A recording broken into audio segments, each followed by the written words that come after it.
Zootopia? No, it's Funtopia! 안녕하세요. 뻔한 나라 제니퍼의 펀토피아에 오신 여러분을 열렬히 환영합니다. 일상이 지친 여러분, 펀토피아에 오셔서 제니퍼와 즐거운 이야기로 재충전하시기를 바랄게요. 여기 한 아이가 장작더미를 이고 그의 아버지와 함께 길을 가고 있습니다. 이 아이는 천진난만한 목소리로 아버지를 불렀어요. 아빠! 아버지는 대답합니다. 그래 아들아. 굴과 나무는 있는데 번제할 어린 양은 어디에 있어요? 이 아이는 이것이 계속 궁금했던 거예요. 올라오는 내내. 그렇습니다. 아버지는 아브라함이고 아들은 이삭입니다. 아브라함은 끓어오르는 벅찬 마음을 억누르고 대답했습니다. 내 아들아, 번제할 어린 양은 하나님께서 자신을 위해 스스로 준비하신단다. 여러분, 혹시 이 인류 전체의 운명이 이 부자의 발걸음에 달려있다고 생각하신 적이 있으신가요? 오늘 예수님 대 루시퍼에서는 그 놀라운 비밀을 여러분과 함께 추적해 보도록 하겠습니다. 시작에 앞서서 구독 꾹, 좋아요 알림도 꼭 누르셔서 그때그때 올라오는 영상들 놓치지 말고 보시기를 바라겠습니다. 바로 시작할게요. 때는 바야흐로 BC 2000년경. 하나님께서는 당시 인류 문명의 최고도로 발달되어 있었던 그 갈대아 우르로부터 한 남자를 끌어냅니다. 너는 너의 고향과 친척과 아버지의 집을 떠나 내가 네게 보여줄 땅으로 가라. 하나님께서 적극적으로 인류의 역사에 개입하신 것입니다. 사람들은 하나님의 영광을 위해서 창조되었죠. 하나님 안에서 가장 행복한 존재였고 하나님 안에서만이 영생이 허락되었던 것입니다. 하지만 선악과 범죄 이후에 인류는 하나님과 무관한 삶을 살다가 결국 죄의 대가로 영원한 벌을 받는 운명에 처해지고 말았습니다. 하나님께서는 이런 인간의 운명으로부터 이 인간들을 탈출시킬 의지를 가지고 계셨던 것입니다. 그러나 인간이 선악과를 따먹는 것은 그 범죄를 저지르기는 쉬웠어요. 그런데 이런 인간을 구제하는 길은 결코 쉬운 길이 아니었던 것입니다. 그리고 무엇보다도 인간 측에서의 의지와 또 협조가 있어야만 했습니다.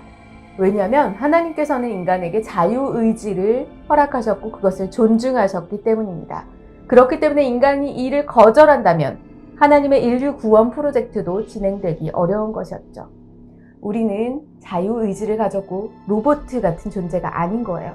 하나님께서는 이 길고 긴 프로젝트의 첫 발을 떼는데 이 아브라함을 선택한 것입니다. 아브라함 나이 100세 그리고 그의 아내 사라의 나이가 90세 때 하나님께서는 놀랍게 기적과도 같이 아들을 허락해 주셨습니다. 바로 이삭이었죠. 이들 부부에게 이삭이 얼마나 사랑스러웠을까요? 한번 상상해 보세요. 이삭은 이들 부부에게 존재 이유까지 되었을 정도지 않을까요? 이런 아브라함에게 하나님께서 갑자기 말씀하시는 거예요. 내 아들, 내 사랑하는 독자 이삭을 데리고 모리아 땅으로 가서 그를 번제로 드리라. 여러분, 번제가 어떤 제사인 줄 아시나요? 번제는 제물을 죽여서 가죽을 벗긴 다음에 각 부위로 각을 떠요. 그 다음에 내장과 정강이 등을 다 씻어가지고 단 위에 올려놓고 불살라서 드리는 제사법입니다. 이삭은 아브라함 부부에게 하나님께서 주신 아이였죠. 이런 아이를 이렇게 죽이라고요? 인본주의적인 영화에서는 이런 신에 대항해서 아들의 생명을 살리는 그런 영웅적인 아버지의 모습이 등장할 것입니다. 하지만 아브라함은 어땠나요? 순종을 결심했습니다. 그는 결코 이 일을 그의 아내 사라와 상의하지 않았습니다. 상의해봤자 무슨 말을 들을 수 있었겠어요? 들을 수 있는 말은 뻔하기 때문이에요. 그는 다음 날 일찍 일어나서 이를 감행합니다.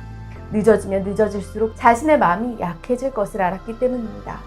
그는 나귀의 안장을 지우고 두 종과 이삭과 함께 하나님께서 알려주신 곳으로 향했습니다.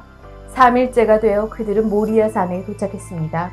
아브라함은 동반한 두 종도 이 일을 행하는데 결국 방해가 되겠구나 해서 그는 장작을 아들에게 지게 하고 자신은 불과 칼을 손에 쥐고 모리아 산으로 향합니다. 이런 아브라함에게 최대 위기는 앞에서 언급한 아들의 그 천진난만한 질문이었죠. 불과 나무는 있는데 번제할 어린 양은 어디에 있어요, 아빠? 그는 이런 아들을 안고 어떤 마음이었을까요? 부둥켜 안고 울고 싶었을 것입니다. 그를 데리고 멀리 다른 곳으로 도망이라도 치고 싶었을 것 같습니다.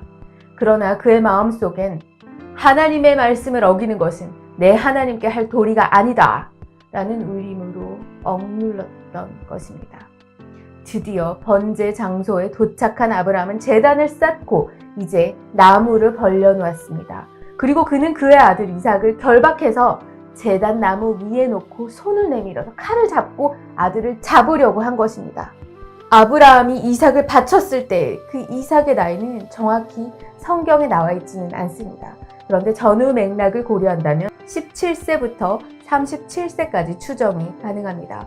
이 정도 나이가 됐으면 자기를 죽이려고 하는 그 110세 이상의 아브라함을 쉽게 아버지! 하고 제압할 수 있지 않았을까요?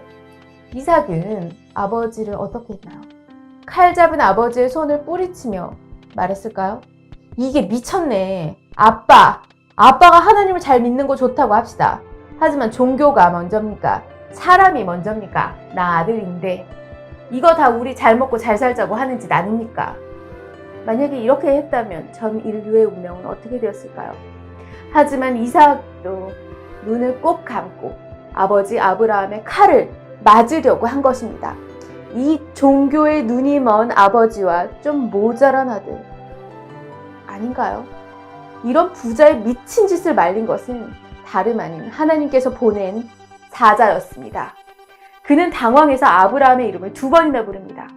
아브라함아, 아브라함아. 그는 계속 말합니다. 그 아이에게 내 손을 대지 말라. 그에게 아무 일도 하지 말라. 내가 내 아들, 내 독자까지도 내게 아끼지 아니하였으니 내가 이제야 내가 하나님을 경외하는 줄 아노라. 하나님께서는 미리 그 뿔이 숫풀에 걸려있는 순양을 준비하셨습니다. 아브라함은 그 순양을 가져다가 자기의 아들을 대신해서 번제를 드리게 됩니다. 번제 이후 하나님께서는 아브라함에게 놀라운 약속을 하십니다. 내 씨가 그 대적의 성문을 차지하리라.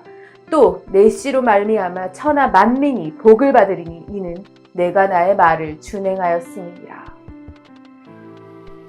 여기서 내 씨는 영어로는 thy seed로 단수이며 이것이 여자의 후손인 예수 그리스도를 가리키는 데 있어서 성경학자들 간의 이견이 없습니다. 그런데 이 중요한 것은 메시아 언약이 이루어진 시점입니다. 이 모자란 아버지와 아들의 제사 해프닝 사건 뒤였던 것입니다. 제가 전 영상에서도 말씀드린 것과 같이 하나님께서는 자신의 공의로 세상을 통치하십니다. 대단히 엄정한 공의입니다. 그런데 하나님께서 사랑하시는 피조물인 인간들도 범죄를 저지른 거죠. 하나님께서 사랑하는 존재라고 그 공의의 심판에 예외가 있을 수 있을까요? 그럴 수 없습니다. 하나님의 법은 보편 타당성을 지니기 때문입니다. 따라서 루시퍼는 이런 하나님의 속성을 이용해서 인간의 죄악들을 하나님께 고발하며 심판을 촉구하는 것입니다. 이런 고발자로서의 루시퍼의 권한은 인간이 죄를 저지르면 저지를수록 커질 수밖에 없는 거죠. 눈덩이처럼. 그런데 이런 공의의 하나님도 하나님 나름대로의 의지가 있으신 것입니다. 하나님께서 지으신 피조물 중에서 자유의지를 지닌 인격체로는 천상의 존재로서 천사가 있었고 땅 위의 존재로 인간이 있습니다. 그리고 루시퍼의 타락으로 천사 3분의 1이 동조해서 함께 타락했고 인간의 시초인 아담이 범죄함으로 모든 인류가 죄 가운데 처하게 되었습니다. 하지만 조물주이신 하나님의 의지는 천사의 타락에 대해서는 자신의 공의로움을 표징으로 영원히 그들을 버리는 것을 결정하셨습니다. 범죄한 천사들에게 이제는 회개할 기회가 주어지지 않은 것이죠. 하지만 하나님의 의지는 범죄한 인간들에 대해서는 하나님께서 성자 하나님, 예수님을 기꺼이 내어주심으로써 그들을 구원하시고자 하셨습니다. 이것에는 아무도 토를 달 수 없는 절대적인 하나님의 주권에 의한 결정이었습니다. 하지만 이것은 공의로 세상을 통치하는 하나님께서 약점이 될 수도 있는 것이죠. 자녀 2명을 둔 가난한 부모가 있다고 한번 생각해 볼게요. 부모가 둘 중에 한 명만을 대학에 진학시킨다 하면 평생 아버지는 나에게는 불공평하셨어 라는 시비가 있지 않겠어요? 따라서 하나님 입장에선 인간의 구원에 대해서 자신의 공의로움의 표징을 남기실 필요가 있었던 것입니다. 그리고 그 표징이 바로 아브라함이 자신의 외아들이었던 이삭을 하나님께 바친 그 사건이었어요.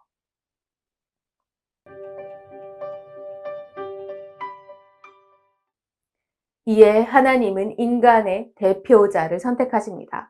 그가 바로 아브라함이었습니다. 그는 이 아브라함에게 너무나 귀한 아들을 허락하십니다. 마치 자신에게 성자 예수님이 비길 데가 없는 그런 사랑하는 존재인 것과 마찬가지로 아브라함에게 이삭은 비길 데가 없는 그런 너무나도 사랑스럽고 존귀한 자였던 것입니다. 그리고 아브라함에게 이 존귀한 이삭을 자신에게 바치라고 요구하는 것입니다. 좀 모자랐던 이것은 농담이고요. 진실로 위대했던 인간의 대표자 아브라함은 기꺼이 자신의 아들을 하나님께 바쳤습니다. 아들 이삭도 아버지의 결정에 순종해서 죽기를 자처했죠. 하나님의 사자는 아브라함이 칼로 이삭을 잡기 직전에 말렸습니다. 만약에 그가 이렇게 말리지 않았더라면 이삭은 피경 죽었을 것입니다. 따라서 하나님께서는 아브라함이 이삭을 자신에게 바친 것으로 보시는 것입니다. 이로써 인간의 대표인 아브라함도 자신의 독자를 아끼지 않고 하나님께 드렸기 때문에 하나님께서도 자신의 독자인 예수님을 인간을 위해서 내어줄 수 있는 근거가 마련된 것입니다. 즉 이를 통해서 왜 타락한 천사들은 유기하시고 인간들에게만 회개의 기회를 주셨냐고 여와 같이 들고 일어나는 루시퍼와도 천상의 존재들의 입을 막으신 것입니다. 태초에 성부, 성자, 성령의 하나님이 계셨습니다. 이분들의 교제에는 어떤 부족함이 존재하지 않는 충만한 교제였습니다. 그분들은 자신의 영광을 나누기 위해서 온 우주를 창조하십니다. 혹자는 하나님께서 외로워서 인간을 창조했다고 하는데 이것은 잘못된 추측입니다. 하나님은 본질상 어떤 결핍이 있지 않은 완전하신 분이신 것입니다. 하나님께서는 이성적인 인격을 지닌 천사와 인간을 창조하시고 각각 하늘과 땅에 거처하도록 하셨습니다. 천사들은 하늘에 있는 것을 다스릴 권한을 부여받았고 사람은 땅과 땅 아래에 있는 모든 만물을 다스리는 권한을 가졌고 이 두 인격체들은 그들의 절대적인 머리가 되신 하나님을 직접적으로 의지하도록 되어 있었습니다. 그런데 루시퍼의 반란으로 이 평화의 질서는 깨지고 맙니다. 하늘의 천사의 3분의 1이 타락하게 되었고 인간도 죄로 인해서 하나님과 분리가 되게 되죠. 본래의 땅은 타락하지 않는 사람에게 복종하기로 되어 있었지만 인간이 타락했기 때문에 이 모든 복종의 질서가 깨져버리고 혼동의 시기가 도래했습니다. 하나님께서는 앞에서도 말씀드린 것과 같이 범죄한 천사들은 영원히 버리시고 범죄한 인간들에 대해서는 회개할 기회를 주심으로 이 혼동을 극복하셨습니다. 저는 여기서 더 나아가서 십자가 사건은 하나님의 천지 창조를 뛰어넘은 새로운 재창조 사역이라고 말씀을 드리고 싶습니다.